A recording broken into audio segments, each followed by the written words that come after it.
Hi.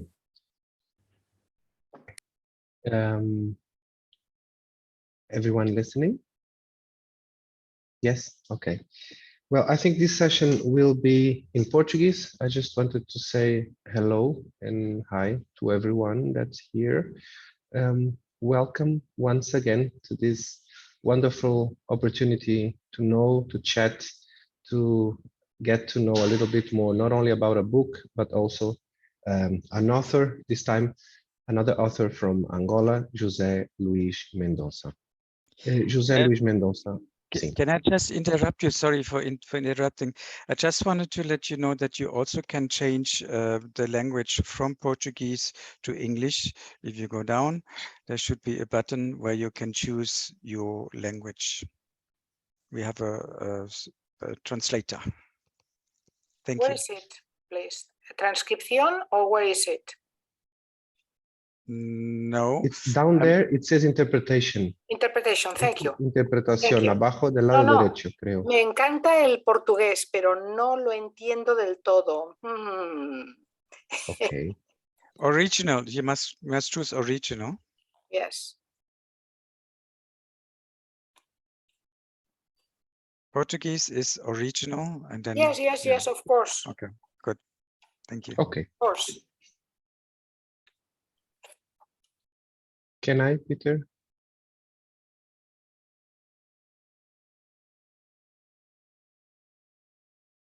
Tu estás, ok.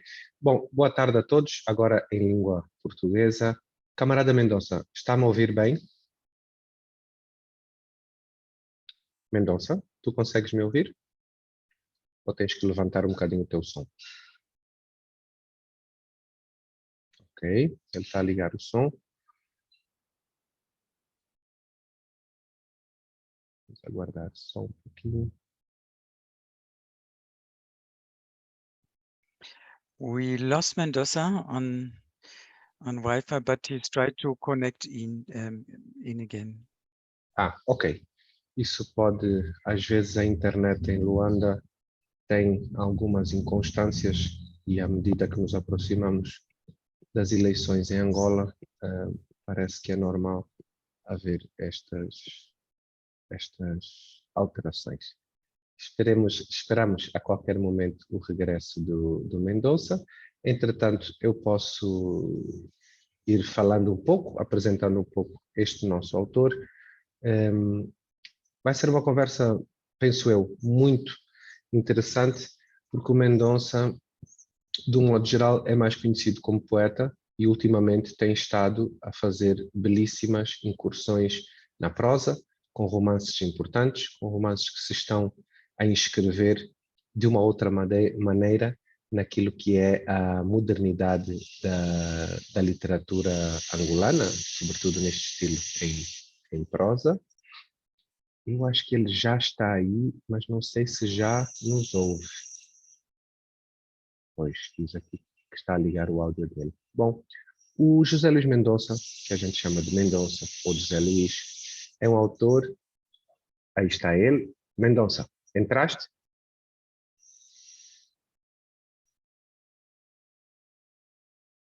Ainda não? A tua câmara está ligada, está virada para cima, mas conseguimos ver. Agora o teu som é que ainda está um mistério. Bom, José Luís Mendonça é um autor que nasceu no Gulungu Alto, no Kwanza Norte. Ele vai nos falar depois um bocadinho sobre isso. Ainda não? Consegues ouvir? Mas tu consegues nos ouvir, Mendonça? Faz-me assim um sinal se consegues ouvir. Ou tu nem nos consegues ouvir? O som, talvez o som.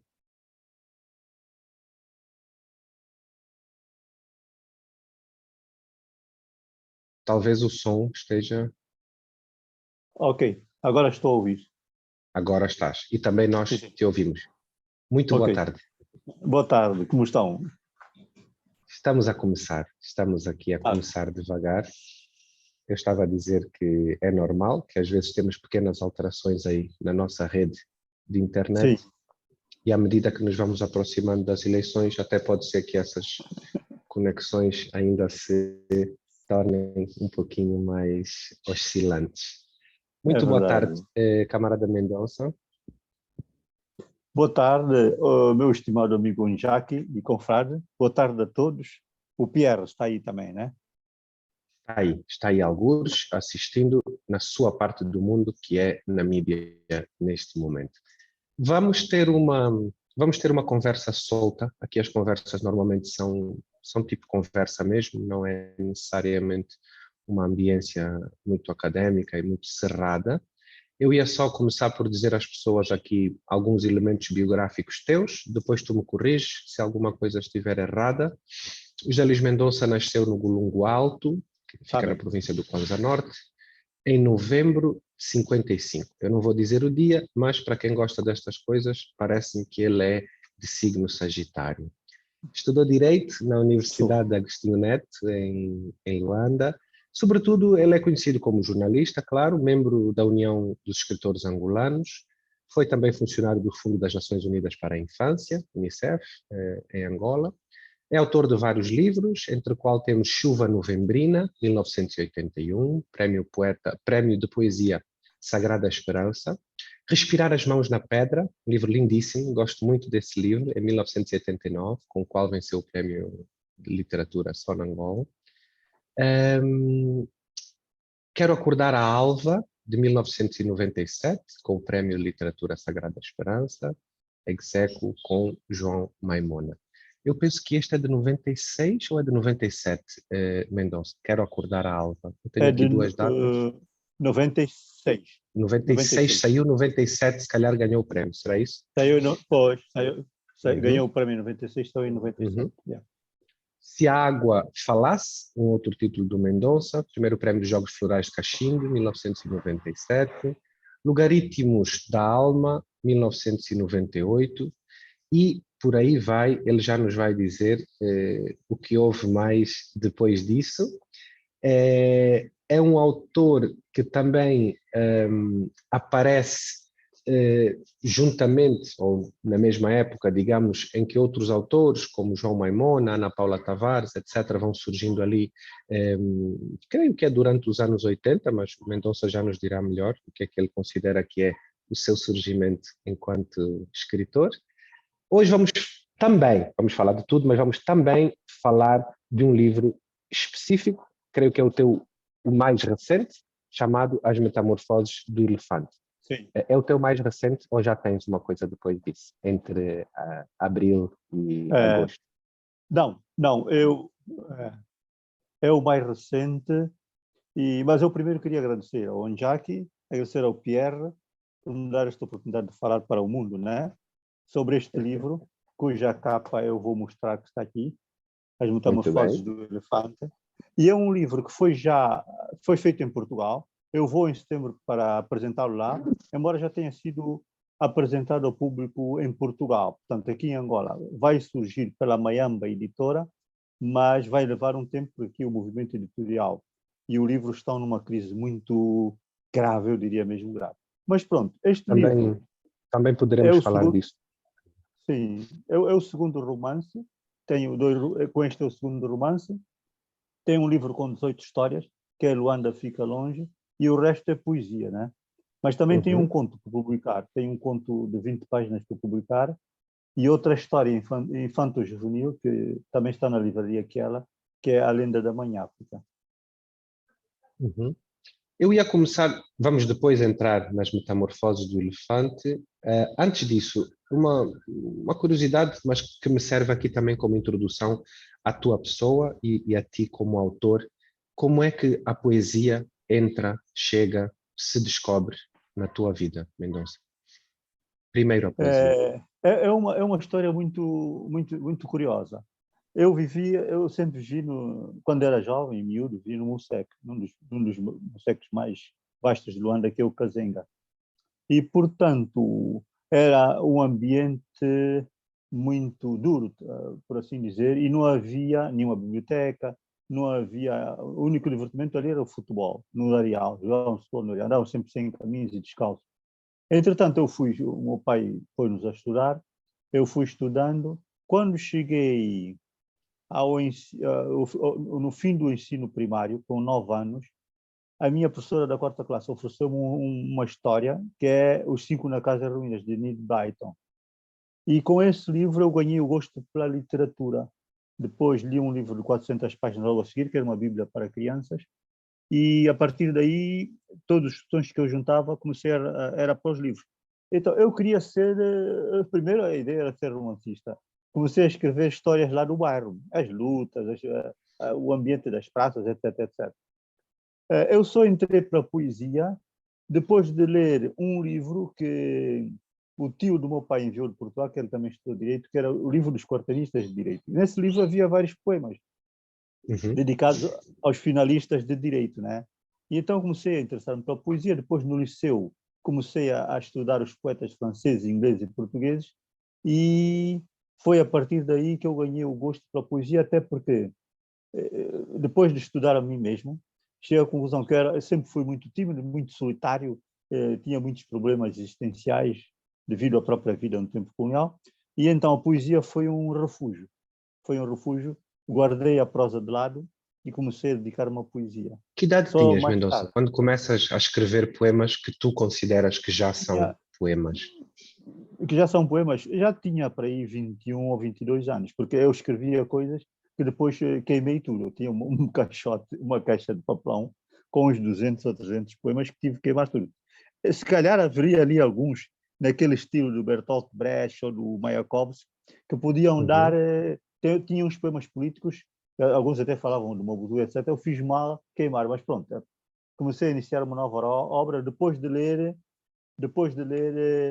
lembras-te do autor de Angola, Angolé, Angolemá, o Arlindo Barbeito? Arlindo Barbeito. Eu li o Arlindo Barbeito e a Sofia de Mello Brenner Andressen, e foram esses dois poetas que inspiraram o primeiro livro, Chuva Novembrina. Embora eu já tivesse lido Agostinho Neto e outros poetas, Fernando Pessoa, eu gostei daquela poesia minimalista.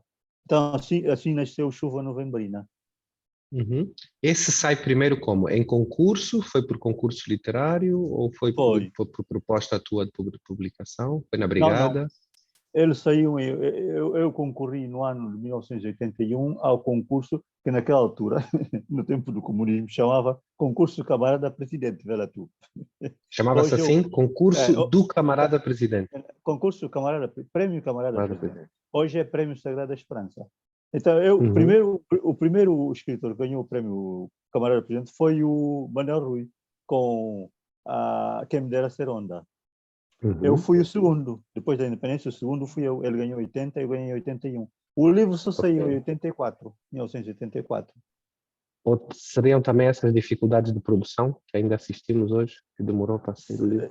Bom, naquela altura não havia muita dificuldade de produção, havia problemas próprios, intrínsecos à própria, aquilo que nós chamávamos a revolução, né? Eu não era conhecido, eu tinha saído da vida militar, já havia a brigada, e eu nem conhecia ninguém da brigada, era um desconhecido, um ilustre desconhecido.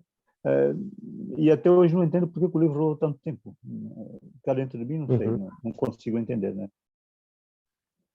Tu lembras do que eram as temáticas mais fortes desse teu primeiro livro de poesia? Eu digo isso porque já lá vamos a essa maneira como a tua literatura se vai relacionando com as coisas, primeiro também muito interiores, muito tuas, sim, da infância, do que viste na poesia.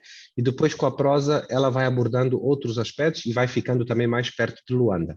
Esses teus primeiros livros de poesia estavam perto de quê? Do teu mundo interior, das tuas cidades, da tua infância?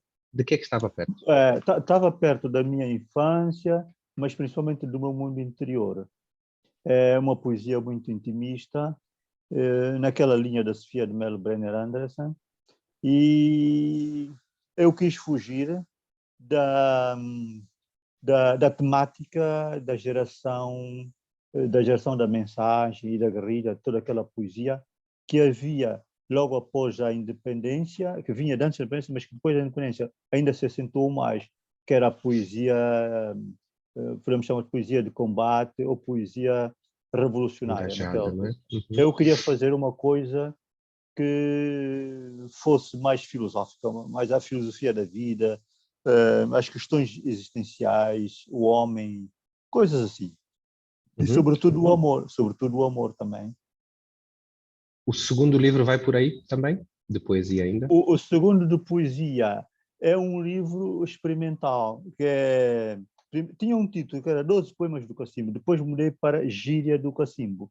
São 12 poemas, também na mesma linha, mas já tinha lido alguns poetas da chamada poesia abstrata, a poesia mais que nós não conhecíamos em Angola, que eu depois fui descobrindo através de viagens que fiz, fui comprando alguns livros, e então queria fazer uma poesia que nós pensávamos que era poesia, e pode ser a poesia mais moderna, então fui por aí. Então nasceu esse livro, que até foi a poesia experimental, já ultrapassei essa fase, né? Mas foi o segundo livro, que era um caderno de lavra e oficina. É o próprio que desenhei a capa, porque também sou desenhador.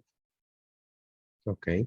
Deixa-me ler aqui um poema. Há um poema teu curto, chamado Anoitece, e que diz assim: Anoitece, sou um caminho sentado sobre o sentir-me pedra, oiro e sangue. Os dias regressam à sombra do meu verso afiado. Velhas de panos riscados esquecem tabaco na esteira branca do meu coração. Anoitece sobre o sentir-me pedra, oiro e sangue. De onde vem esta pedra, oiro, que seria Oiro e ouro sangue. ou oiro, e sangue? Este é um poema do Quero Acordar a Alva, se não estou em erro, né? Penso que é. Portanto, aí eu tinha passado aquela fase do primeiro livro, do livro experimental, e tinha entrado numa forma de poesia que está que está na linha do surrealismo, a poesia que aborda a vida de uma forma quase metafísica, e em que as figuras de estilo, em que as imagens são reinventadas do próprio sonho, aquilo que nós sonhamos, tentar reinventar. A realidade nessa poesia é o próprio sonho, e o imaginário vai buscar coisas para encantar o leitor e para me encantar a mim mesmo, né? Sentir-me. E então tem este poema, que é um dos que eu mais aprecio, né, na minha poesia, e outros que foram nesta linha. Mas tudo isso, escrever poesia assim, partiu de uma exacerbação dos sentidos da própria vida. Depois da independência, o que aconteceu com nós, os jovens? Ficamos numa desilusão tremenda, porque nós tínhamos um sonho, né? Não é o sonho dos que foram para a guerrilha, é o sonho dos que cá estavam, viram os guerrilheiros chegar, e então nós queríamos, a ideia de independência era um país com novas oportunidades e, sobretudo, que não houvesse mortes gratuitas. Esse é que é o grande problema que depois refugiei-me então na poesia e fui escrevendo coisas para mim mesmo, porque também estávamos num desespero total, não sabíamos o que havíamos de fazer a própria vida. Então a poesia foi o grande... Nessa altura, nessas angústias, havia coisas que tu escrevias, mas que optavas por não publicar? Sentias que havia coisas que não...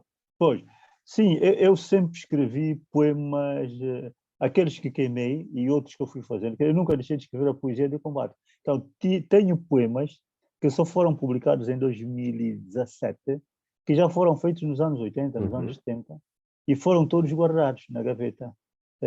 Fazia uma autocensura, né? Quase que todos fazíamos isso, né? Tínhamos que preservar a vida, e então tem poesia que só saiu muito tarde, 30 anos depois, etc. E alguns ainda, tem alguns poemas que ainda não publiquei. Portanto, eu vou remodelar o livro de 2017, porque é Angola me diz aí. Vou remodelar esse, vou tirar alguns poemas que estão, vamos lá, naquela gira mais está muito fraquinho. Que fiz aquilo com um arrebatamento para condenar o sistema que estava a sair. Enquanto fores vivo, tens direito a rever a tua obra, não é? A rever a minha obra. Editar. Então ainda continuo a fazer poemas de combate, continuo. Muito bem. Deixa-me só atualizar aqui o nosso público. O Mendonça está-se a referir a uma época logo após a independência. A independência de Angola, a data oficial é 11 de novembro de 1975, E o Mendonça refere aqui uma época onde, de facto, algumas pessoas, e até de vários movimentos, que lutavam pela independência de Angola, nas guerrilhas, no que a gente chamava o Maqui, tinha gente da FNLA Norte, tinha gente da UNITA, tinha gente do MPLA. Há uma altura ali quando se dá um período de paz, ainda, enfim, entre 25 de abril de 74 até novembro de 75, uma relativa paz, e chegam a Luanda uma data de guerrilheiros, de pessoas também, alguns eram também intelectuais, também escritores, chegam muitos guerrilheiros de várias tendências políticas e chegam a Luanda e reencontram-se, ou encontram-se também, alguns pela primeira vez, com gente mais jovem que estava em Luanda e em outras capitais a fazer um outro tipo de trabalho pela independência de Angola, um trabalho cultural, um trabalho de disseminação de informações numa rede não oficial, numa rede, como é que se diz? Espontânea mesmo. Eu queria dizer espontânea, mas também queria dizer que era controlada pelos portugueses, era uma rede, não era permitido. Não clandestina, né? não era clandestina. Exatamente. Mas digo, clandestina no sentido em que em relação ao Estado português fazia circular determinado tipo de informações, determinado tipo de literatura, não é? E quando o Mendonça estava a referir aqui a este momento em que a gente que estava pela independência, mas que vem da guerrilha, encontra outros que também estavam a lutar pela independência e que são mais jovens, alguns são líderes e são jovens, e estão em Luanda, e necessariamente houve um confronto de ideias também, não é? De opiniões, etc. Não é? O primeiro livro que o Mendonça referiu de prosa é um livro muito importante chamado O Reino das Casuarinas, é um livro do José Luís Mendonça, publicado, se não estou a errar, pela primeira vez em 2014. Sim. Depois tu refazes, apresentas com outro título, é a mesma obra, não é? O Reino das Casuarinas. É a mesma obra mais curtinha. E vou-te explicar porquê. Porque um crítico literário em Portugal, que é o Manuel Vaz, fez a crítica dizendo que o livro tinha muita informação. Realmente, como é o primeiro romance, eu quis descarregar ali todos os traumas e angústias e recalcamentos. Tinhas acumulado, querias pôr ali naquele... Desde a infância, já do tempo colonial, que era várias coisas, né, discriminações e na escola e etc. E realmente um romance, aquilo dava talvez para 2 ou 3 romances, não para um só. E então, realmente, depois entendi que devia atingir uma questão fundamental do romance. E então, tirei aquela informação que, embora não seja supérflua, é demais para um romance. O romance ficou mais curtinho e... O romance ficou mais magro e tu mudaste do nome. Qual é o nome que ele ganhou? Então, o nome agora é Se os Ministros Morassem no Museca. Que é uma tese do personagem. Mas não podes abandonar o Reino das Casuarinas, porque é um título maravilhoso, e para depois quem ler o livro vai perceber porque é que se chama o Reino das Casuarinas, não é? Pois, sim. Tem mas razão. Entendo, está no teu direito também. Bom, o Reino das Casuarinas continua, é um livro, né? E parece que ainda bem, porque desta segunda versão só saíram 200 exemplares, que já esgotaram há muito tempo, então já ninguém mais o leu. Vão ler ainda a primeira.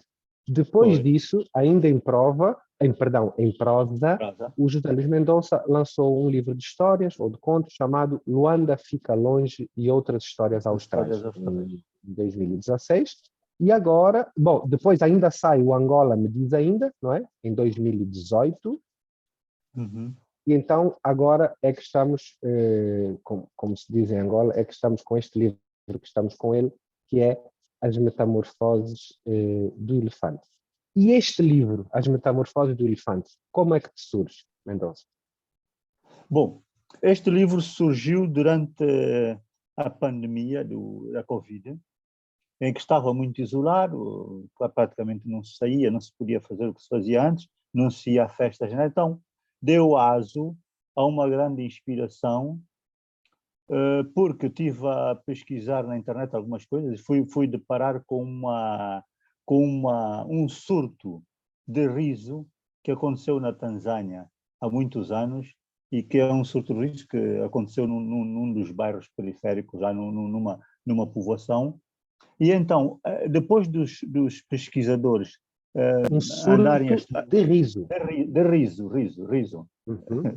Então, os pesquisadores foram para lá, uns ingleses, etc., e descobriram que o riso era uma questão emocional, era provocado devido a uma mudança mudança socioeconômica na situação e as pessoas ficaram com esse problema. Durante uma semana foram rindo, outros durante 15 dias, contagiou-se para outra povoação.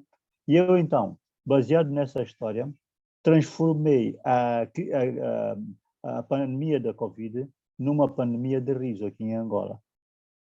Então, começa assim, o romance começa com o sorriso.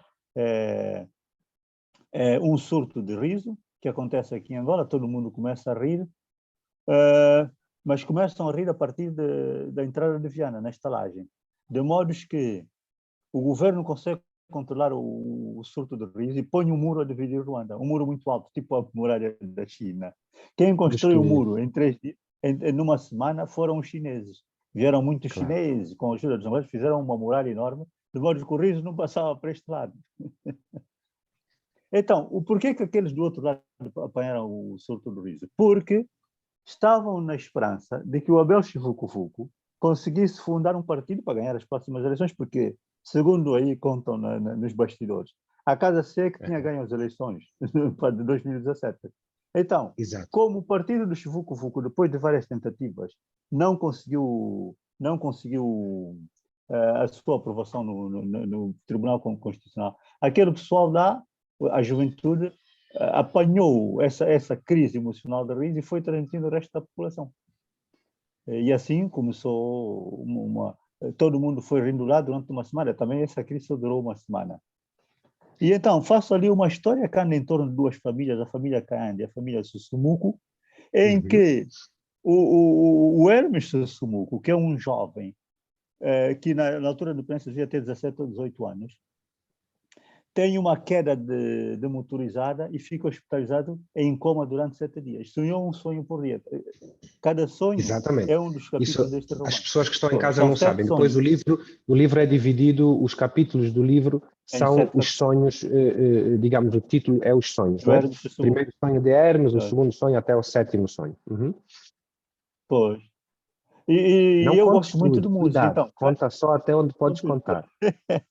Até onde posso, está bem.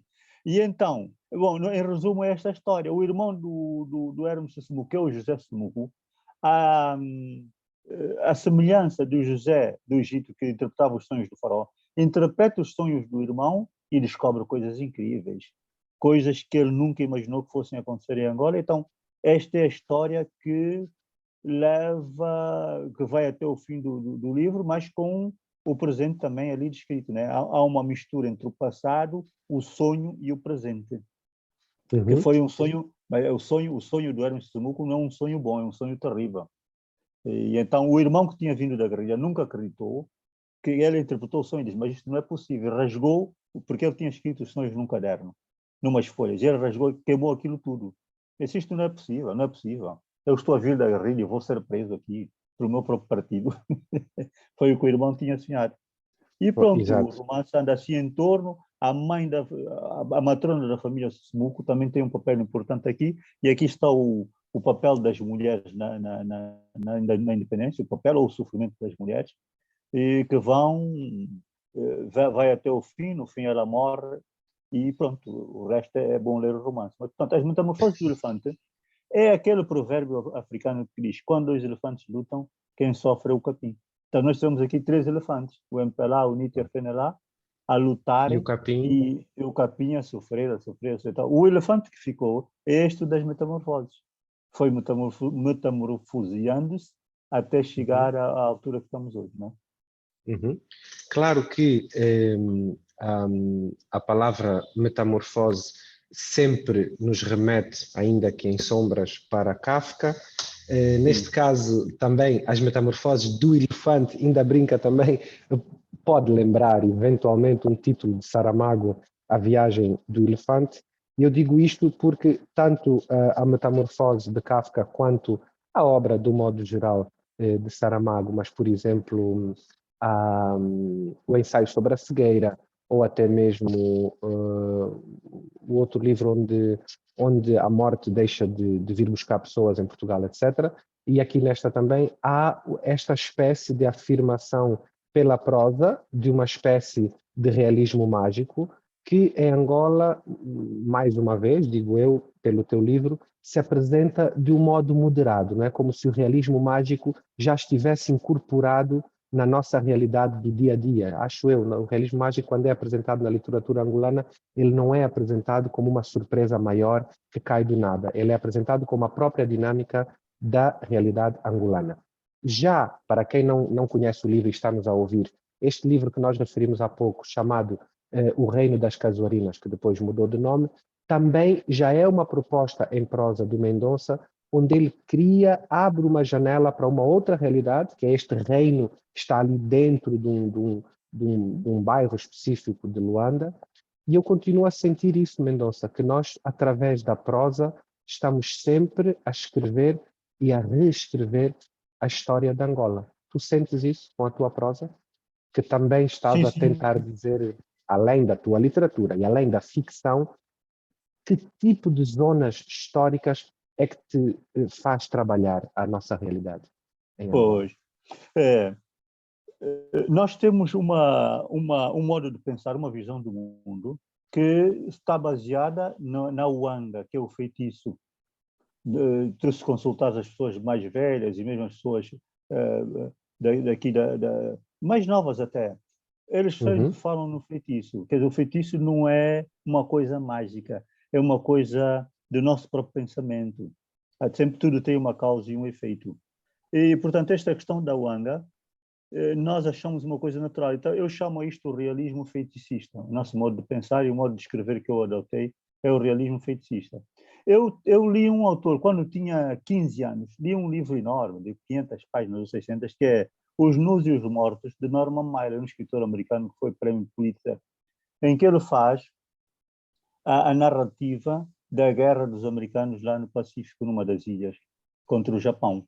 De modo que quando eu li esse livro até hoje, eu nunca esqueço, nunca perdi aquele fio da meada, fio de escrever a história com base numa ficção jornalística. Quer dizer, a ficção é ficção, mas é ao mesmo tempo jornalismo. E o jornalismo é baseado em factos. De modo a dizer que tanto no primeiro romance, O Reino das Casuarinas, quanto nas Metamorfoses, há personagens reais, um deles é o Abel Chivuc-Fuc, etc, etc. E temos a história incontornável do 27 de maio, que é Claro. abordada no Reino das Casuarinas, e como não foi resolvido até hoje, essa questão do 27 de maio, também entra aqui. Portanto, um dos sonhos do Hermes Sassumuco é precisamente que o irmão ia ser preso no 27 de maio, que era um herói da guerrilha. E que o irmão não acreditava que isso fosse possível. E a irmã do Hermes Sassumuco desaparece e nunca mais aparece. Desapareceu mesmo. É uma criança ainda de 17 a 16 anos que foi levada pelo simples fato de ter ido dançar com o Nito Alves, e pronto, e então houve aqui um descalabro total. Portanto, anda em torno desta questão que marcou Angola até hoje, o 27 de maio, o pós-27 de maio, que marcou Angola até hoje e que não se resolve, porque não é desta forma que se resolvem estes problemas. Claro. Mesmo para o público que está aqui e que não conhece, a data do 27 de maio de 1977 é uma data marcante, é uma data complicada para todos os angolanos, é uma data em que, durante uma manhã e à tarde, houve uma tentativa de golpe de Estado, houve depois, a reposição, do que seria a normalidade do governo naquela altura, mas este dia e os outros que se seguiram, e até os anos que se seguiram, trouxeram uma série de vinganças pessoais, às vezes também de outras confusões. Alguns são equívocos, alguns foram perseguições e morreu muita gente a partir por causa desse dia. É uma das que a gente chama as feridas abertas de Angola. É uma realidade que qualquer angolano, político, social, artista, cultural, tem dificuldade em abordar esta questão. Tu tens sentido, Mendonça, que cada vez se aborda com pelo menos abordar, pelo menos trazer um pouco aquela moda da África do Sul, não tanto culpabilizar, mas trazer para debate um pouco mais da busca da verdade, não é? Do que se passou naqueles dias. Tu tens sentido que há uma maior aceitação da nossa parte para falar? Sim, depois que o atual presidente resolveu criar uma comissão para enterrar os mortos que não sabiam onde estavam os corpos, e pediu perdão, sobre a questão. Eu penso que é um início, é um começo. Isto é muito bom já. Do Foi meu ponto de importante? vista, foi importante, muito importante. Mas o que faltou, que houve na África do Sul, é a confissão. Este é que é o grande problema de Angola. Então, este livro aborda precisamente a questão da tortura. Eu, como africano, não posso conceber um país que saia do colonialismo, em que houve muita tortura, sabe, aquele tipo de tortura que havia no Brasil, que a pessoa era amarrada e era chicoteada, ou que eram amarrados no tronco, ou que se cortavam membros. Eu, na minha cabeça, não entra que um país independente africano possa realizar tortura sobre os seus cidadãos. Usar, fazer esse tipo de... É melhor fuzilar, prender, ok, mas não torturar a pessoa. Não estou de acordo. Pronto. Então, este livro é contra a tortura nos países independentes africanos. Pode haver tortura, não devia haver tortura em nenhuma parte do mundo, mas num país que já saiu de 500 anos de colonialismo, nenhum Claro, governo que vinha com uma experiência profunda de tortura antiga, não é? Não pode. A tortura é uma coisa interdita, proibida. Então, a questão deste livro é precisamente esta tortura, porque o irmão do Hermes Sussumu, que é um grande herói da guerrilha, foi torturado, depois ficou meio doido da cabeça, e a irmã desapareceu e nunca mais soube dela, de modos que esta é uma questão que eu levanto aqui, que devia, e essa questão não se debateu até hoje. Que tipo de tortura que se aplicou, quantas pessoas morreram e as pessoas que cometeram esses crimes pedirem perdão. Não é o presidente João Lourenço que deve pedir perdão. Ele pede perdão, mas quem tem que pedir perdão são as pessoas que cometeram os crimes. Pois, mas é claro, ele manifestou-se porque, enfim, ele é hoje responsável por um partido, não é? Que na altura foi o partido que, enfim, é uma questão complicada e merece sessões dedicadas só a isso. Na nota de abertura deste livro, das Metamorfoses do Elefante, uma pequena nota que tu pões no início e que para mim, como cidadão luandense, fala muito. É uma pequena nota e diz coisas muito, muito grandes para nós. Começa com: Luanda tem raros espaços de lazer. Quem não conhece Luanda possivelmente pode desconhecer, mas é verdade que Luanda tem, agora melhorou um pouquinho, mas não há uma intenção de criar espaços de lazer. São as pessoas que se apropriam dos largos, das rotundas, do jardim, tirando a praia, que é um espaço natural, mas nem toda a gente quer se deslocar até a costa, não é? Não há. Mas além dessa questão que tu problematizas aqui, há uma frase aqui muito bonita na introdução, que eu quero ler. Eu vou ler devagar para ver se o tradutor ou a tradutora conseguem apanhar isto da maneira que diz assim: a página do livro deve soar música. O livro tem de louvar os deuses em modo estéreo, trilha sonora de filme, o baixo a soar numa margem, os agudos na outra. Né? Portanto, a página do livro deve soar música. O autor aqui usou soar com o que remete, claro, pode ser um soar do O, mas como está o U, tem a ver com o suor, não é? O que vai dar ao mesmo, mas cria logo uma possibilidade poética muito interessante. O que é isto? O que é que tu queres dizer com esta página do livro que deve trazer, soar, transpirar, mostrar música? Qual é a tua ideia? Jack, eu tenho um vício muito grande, que é o vício do cinema. Desde miúdo que eu ia ao cinema, pulava os muros lá do Cazenga para ir ver filme, porque eu não tinha dinheiro e não sei o quê. Então, eu olho para a vida como um filme, sabe? Eu até tenho um poema que diz que os anjos andam aqui na Terra a filmar toda a nossa vida. E então, quando eu escrevi o livro, estava a vê-lo como um filme, por ver os personagens, é um filme que está a passar na tela, de modo que eu até pus em cada capítulo, a entrada de cada capítulo tem o título de uma música. De uma música, exatamente. Chofer de Praça de Luís Visconde. Se fizer um filme, esta música é a música de entrada. Há pessoas que têm que usar, claro. Pois, então, eu imaginei que a página do livro, quando o leitor estivesse a ler, tivesse a ser uma música com os graves de um lado e os agudos da outra. Quer dizer, escrevi o livro também como canção, como um coantar. Não só contar, mas coantar. O canto e o conto. o canto e o Exato, conto. é essa advertência que tu pões lá, e a dada Pois. altura, esta nota, não é, é assinada, digamos, por eu, espírito caminhante, boca invisível, vos cuspo Sim, este ovo de misoso, não é? O que escreve, não é? Mas depois pois, o narrador. O narrador. exato, mas vai mais longe, tu dizes, viver não se escreve, viver é pessoa, é coisa, é música dentro do ovo da fala. Quem tem ouvidos, lê o som das melodias, o compasso dos ritmos, o bater da chuva no coração das pedras. Viver não se escreve, viver nos escreve.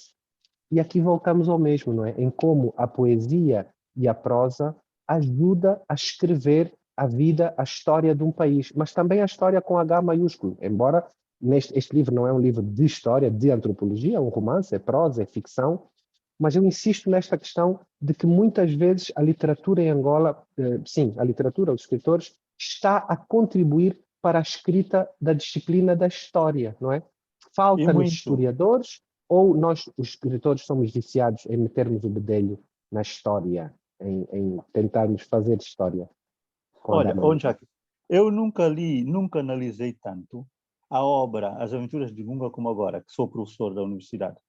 Por quê? Porque é um livro pequenino, aqui não se lê, os miúdos não leem, os jovens, então encontrei este livro na internet, tirei fotocópia porque não há livros à venda, e ponho os jovens a ler no curso, no primeiro e segundo ano do curso de Comunicação Social. E então foi a altura em que eu debrucei muito sobre este livro. Este livro conta a história, uma parte da história de Angola, com muita profundidade. O que é que nós temos em Angola? Temos um problema da verdade e da mentira histórica. E uma delas é o 27 de maio. De modo que a história de Angola parou no 25 de abril. Contar a história daí para frente fica muito difícil aos historiadores que estão cá dentro, que não a podem contar, e os que estão lá fora, que não conhecem a história verdadeira. De modo que nós ainda não temos a história da independência bem contada. O romance Depois da independência para a frente? Depois da independência para a frente, ainda ninguém conseguiu contar bem tudo o que foi acontecendo aqui, porque há coisas que ninguém quer contar, não se contam. Há coisas que quem tem a verdade na mão não a diz. Né? Não a diz. Houve um relatório sobre o 27 de maio que até hoje não saiu. Está a ver? E então há ainda coisas obscuras nesse processo e noutras coisas que foram acontecendo depois, o mesmo processo da independência, os acordos de Alvor, a não realização das eleições, nunca ninguém contou, não está bem contado isto aqui.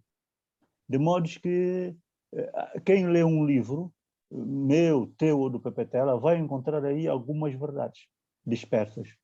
Portanto, esta é a função, uma das funções da literatura, é isto. É esta uma das funções da literatura. Há aqui uma pergunta do Bernardo Amorim. Ele pergunta se a história do romance se passa entre 75 e 77. Não, a história começa na era atual, ano 2020, e faz um recuo no tempo, vai buscar os processos de 75 e depois conta pedaços até a data 2.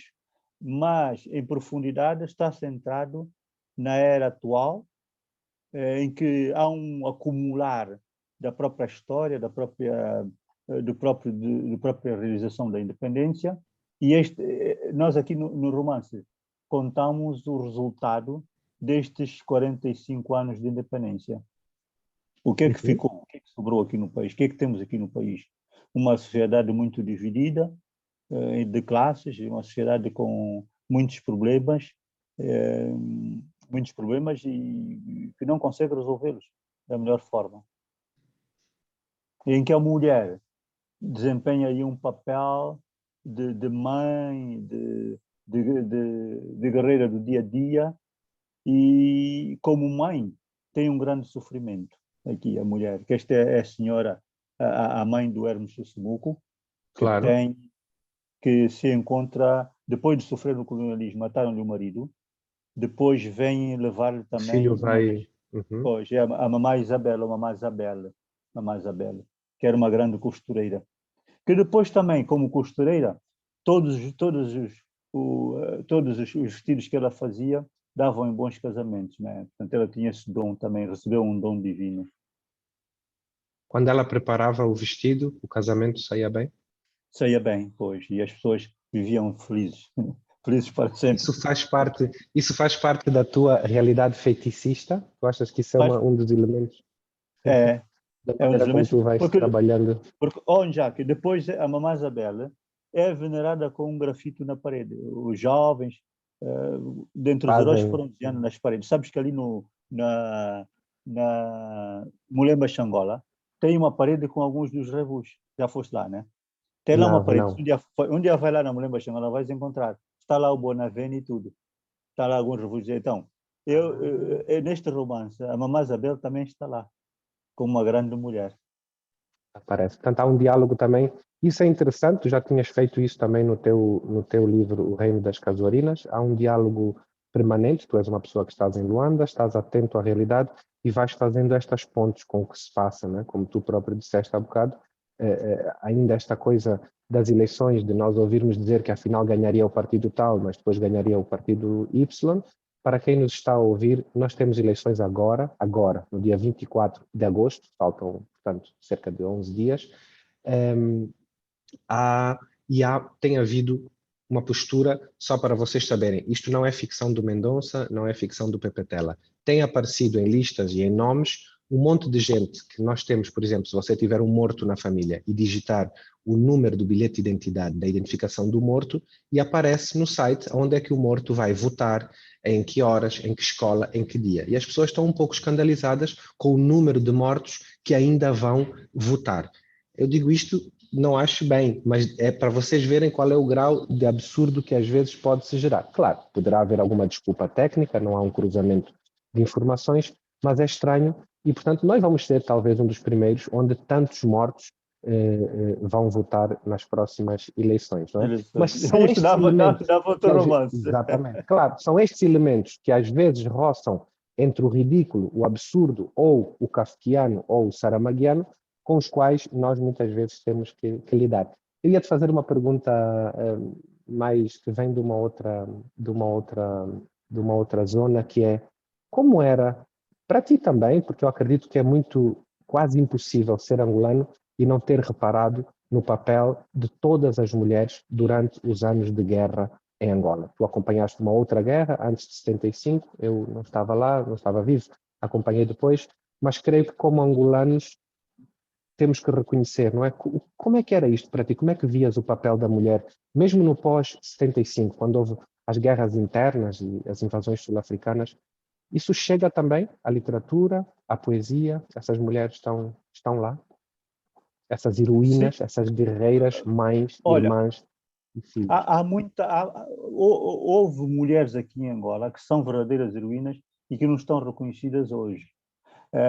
E eu, quando falo do 27 de maio, não estou a falar do grupo do Nito Alves, que eram todos do MPLA. Eu estou a falar das pessoas anónimas. Eu, quando falo do 27 de maio, eu insisto nesse ponto. As verdadeiras vítimas não foram os provocadores. Aqui dentro do MPLA houve duas alas. Então, uns foram provocadores, foram os culpados também do 27 de maio. Mas as pessoas que não tinham nada a ver, como esta filha da Mamã Isabel, Como é que foram sendo arrastadas neste... Foram porque estava com o fulano, simples fato de estar com o fulano, viram-no com o fulano, com o Nito Alves e foi presa. Portanto, quando há um conflito em qualquer parte do mundo, vimos agora na Ucrânia, as mulheres são violadas, são maltratadas, e o maior sofrimento delas pode não ser ainda a violação, pode ser ver o filho morrer, ver um filho ser preso, e ver coisas que para uma mulher são muito dolorosas. Portanto, há muita coisa por contar sobre a mulher depois da independência, mas houve mulheres que pegaram em armas. Havia uma mobilização, vamos lutar, e as mulheres também foram. Portanto, as mulheres também perderam a guerra. Há um título de um livro assim, né? Então, falta contar história de mulheres. Aqui tem... já ouvi falar de uma tal de Carlota, uma grande combatente, que não se contou bem estas histórias, como é que uma mulher vai assim para a guerrilha, desaparece, depois as pessoas esquecem-se. Mas o sofrimento maior é das nossas avós, das nossas mães, que ficaram espantadas, porque já vinham do colonialismo, atingiram a independência com cerca de 40, 50 anos, e, quer dizer, o termo independência ou de panda, para elas, não é aquilo que que elas vieram a presenciar e a vivenciar. Acho que este foi o maior sofrimento. para o maior sofrimento de um povo africano, de mais duro, um país, muito doloroso, que eu até chamo isto do drama escatológico do homem negro, quer dizer, o homem negro chega ao fim do século XX, entra no século XXI, e sai de um colonialismo atroz e continua e está a viver aqui sem condições básicas de vida, aquelas mais elementares, que é a água, a luz elétrica, o saneamento básico, essas coisas todas, né? Este, para mim, também é um dos maiores sofrimentos da independência. Mas, já que está aqui alguém a perguntar quando é que o livro vai ser lançado em Portugal em setembro? É isso. Portanto, eu vou em Exato. setembro a Lisboa e o livro vai ser apresentado de novo na Feira do Durante Livro a de Feira Lisboa. do Livro. Durante a Feira do Livro. Vou estar eu, vai estar o Jacques Salindo dos Santos e o João Noel Gonçalves. Vamos estar os três, e com o editor da Guerra e Paz, que é o Manuel Fonseca. Muito bem.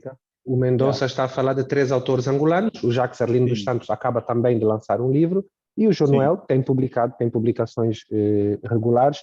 A Feira do Livro de Lisboa, que o Mendonça falou, creio que vai até o dia 12 ou 13 de setembro. Portanto, eu acredito que estás a falar dos primeiros dias de setembro, não é? Ela começa... Temos aqui também uma outra pergunta, alguém estava a perguntar se os livros estão traduzidos para o espanhol, se algum livro teu está traduzido para o espanhol.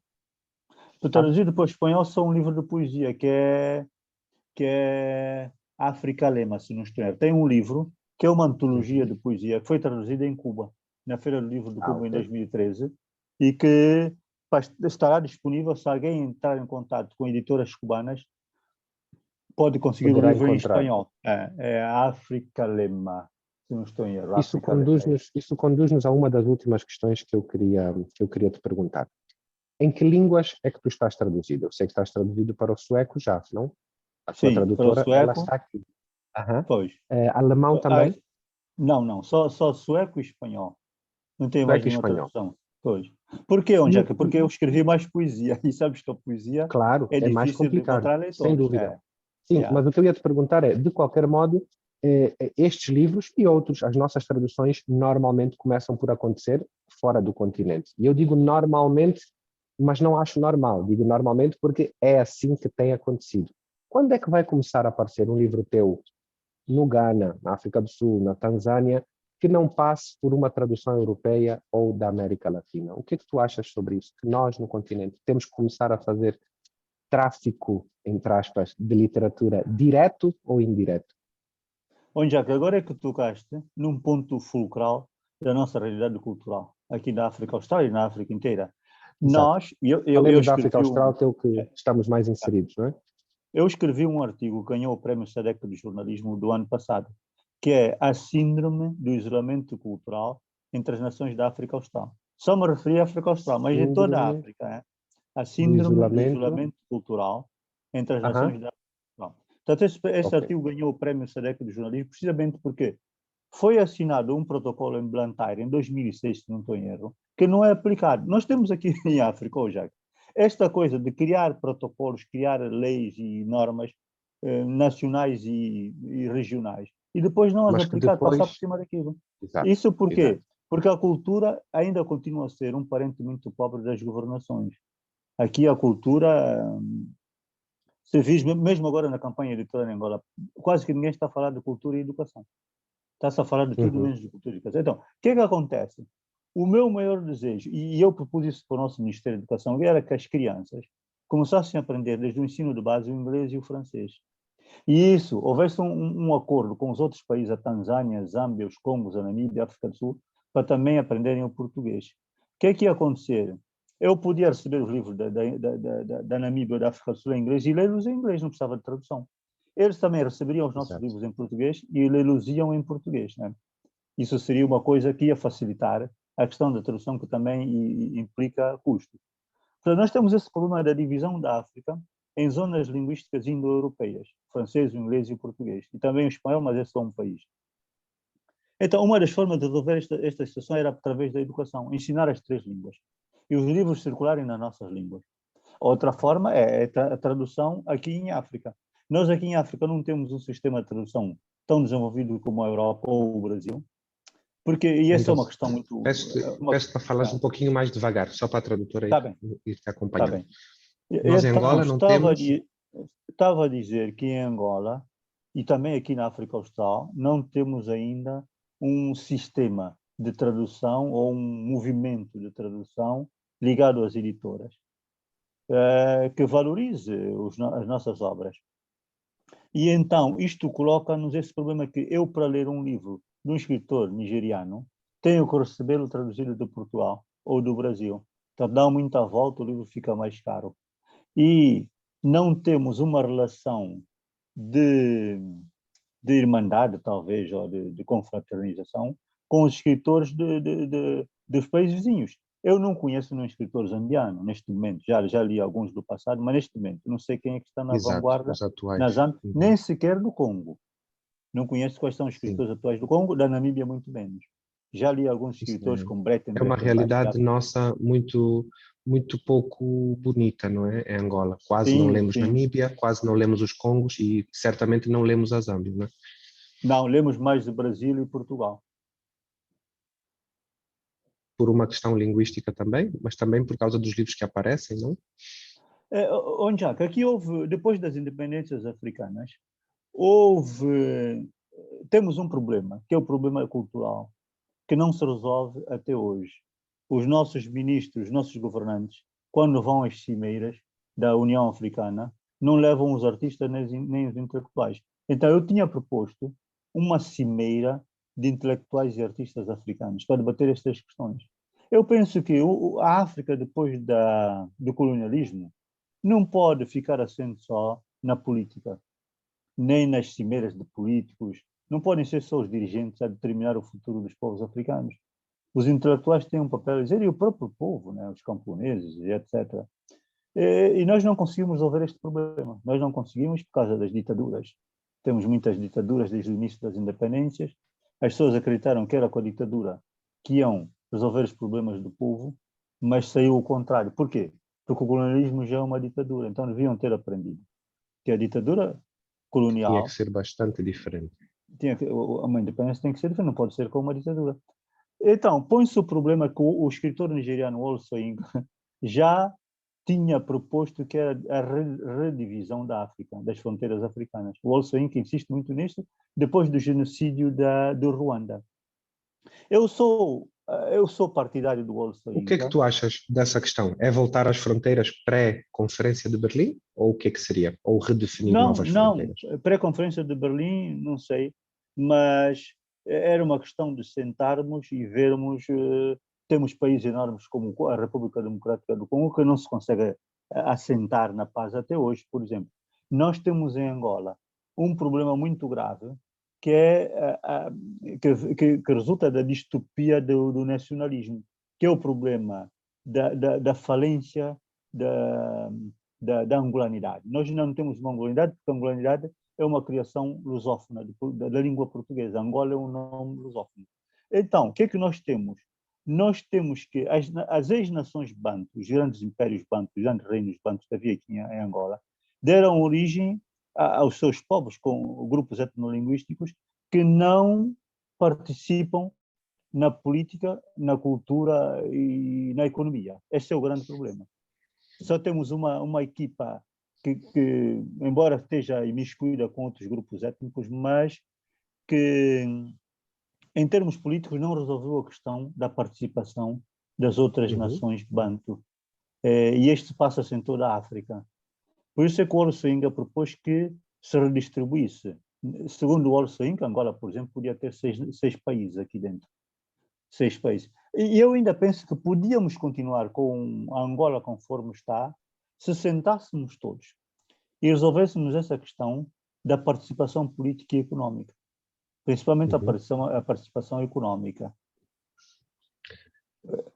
Bom, eu creio que isso também é um problema maior que não acaba nas nossas fronteiras, que é há uma maneira pouco regular de auscultar as pessoas. Essa auscultação que fazemos de 5 em 5 ou de 4 em 4 anos, ela tem as suas limitações, o povo tem as suas limitações de participação, não creio que isso resolve tudo e as pessoas muitas vezes dizem, então, na próxima eleição, vota noutro partido. Mas não se trata disso, né? Trata-se também de abrir outros corredores de comunicação e corredores de participação, sobretudo para decisões que não têm tanto a ver com os 5 em 5 anos, com quem é que governa, com o ministro dos negócios Sim. estrangeiros, tem a ver com o teu dia-a-dia, o dia-a-dia da população, questões práticas, etc. Nós temos que terminar. Foi muito bom estar aqui à conversa contigo. Falamos de livros, de poesia, de Angola, da história. Falamos essencialmente do livro mais recente de José Luís Mendonça, chamado As Metamorfoses do Elefante, publicado já em Portugal, por uma editora chamada Guerra e Paz, para quem estiver em Portugal. Quem estiver em Portugal ou perto de Portugal, nos primeiros dias de setembro, José Luís Mendonça estará na Feira do Livro de Lisboa, onde vocês poderão pegar um autógrafo, mas também pegar uma conversa. É, como viram, um autor muito simpático.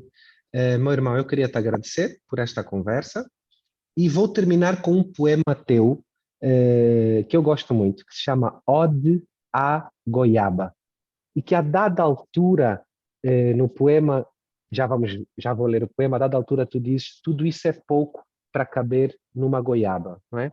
E às vezes dá-me a sensação de que as pessoas da cultura, em todo o continente africano, estamos a trabalhar com pequenas goiabas, com pequenos espaços culturais, com pequena movimentação cultural, quando precisávamos era de uma bacia enorme de goiabas, onde coubesse, enfim, toda a nossa cultura. Tu queres te despedir e eu depois leio o teu poema? Sim, sim. Queria mais uma vez agradecer a ti, ao Pierre e a todos que tiveram a paciência de me escutar aqui, a mim e ao Jacques, e dizer que quem quiser conversar comigo, tem o meu endereço com o Pierre ou com o Jacques, é só pedir, estarei sempre disponível. Muito obrigado a todos. Obrigado ao Goethe Institute. Eu vou terminar esta leitura do poema e depois passo a palavra novamente aos hosts aqui do Instituto. O poema chama-se Ode à Goiaba e começa assim. Goiabas, surgindo como um rio amarelo, o perfume delas, rico de sínteses das madrugadas encerradas na penugem dos catetes. E o sol também, o sol camarada e operário, doirando a cabeça das árvores, quando os montes além fecundam as ventanias no sangue maternal das tardes. Tudo isso é pouco para caber numa goiaba. Falta o sonho da palma da mão no começo da seca estação. José Luís Mendonça, com o poema Ode à Goiaba. Peter, I don't know if you're there or if it's you who's going to host or if it's our co-host today who's going from here. Eu não sei se o som está a chegar bem. No, thank you very much. And greetings from Namibia. We had today, maybe you're interested where we had guests from today. We had, as far as I know, we had guests from Brazil. We had guests from Portugal, from Namibia, and also, if I understood the conversation correct, from Tripoli in Libya. And Libya as well? Yes, if I understood the conversation correct. Yes, yeah. And yeah, I would like to hand over to my colleague from Johannesburg for the final music. Munchwa, it's your turn now. Thank you very much. Wonderful. Thank you so much. That was so wonderful, so enlightening. As my colleague says, I'm just going to share the screen until, you know, we close off. Just give me a second. Of course, I forgot to say we had also people from Nairobi. Yes. Bukiswa. I think we did. Greetings. And James, I think James was also there.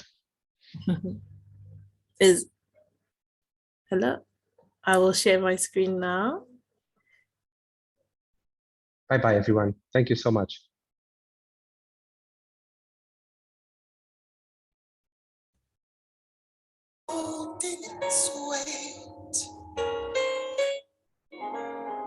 Wash me clean of this embrace.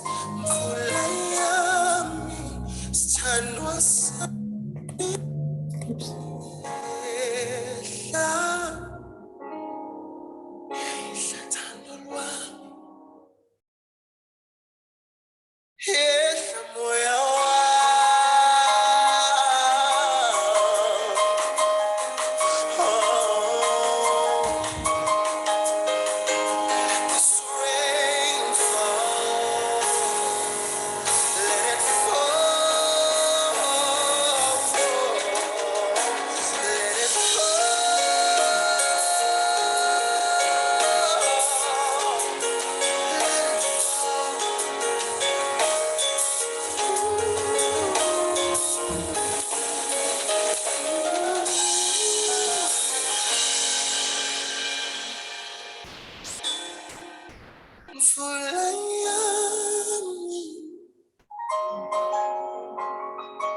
My name is Langa Mavuso.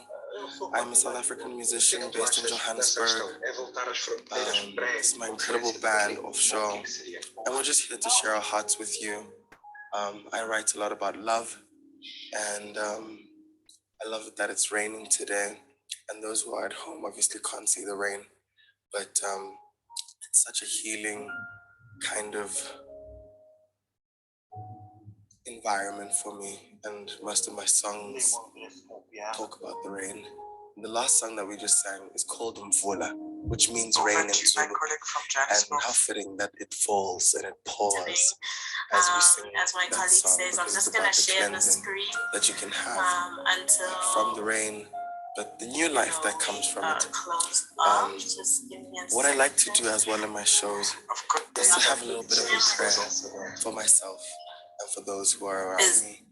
And Hello. I will share my screen now. Bye-bye, everyone. Thank you so much.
Resides in you.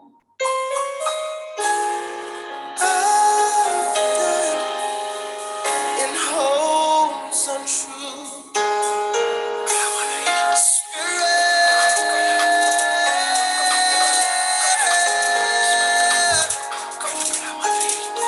Overflow with you. Help me see the truth. Help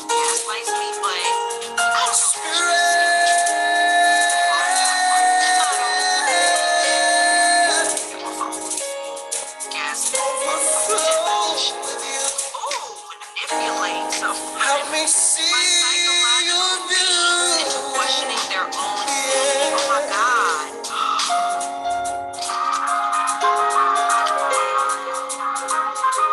You went the other day, and I still want to rework. You know, we need to understand how we work, especially black men.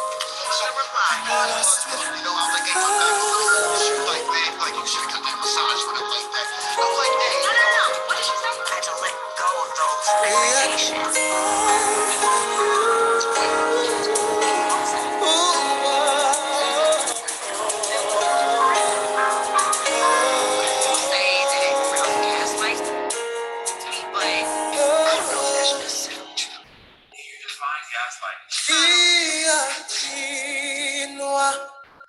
No.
I'm lost without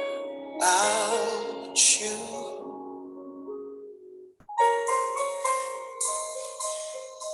I pray I'd find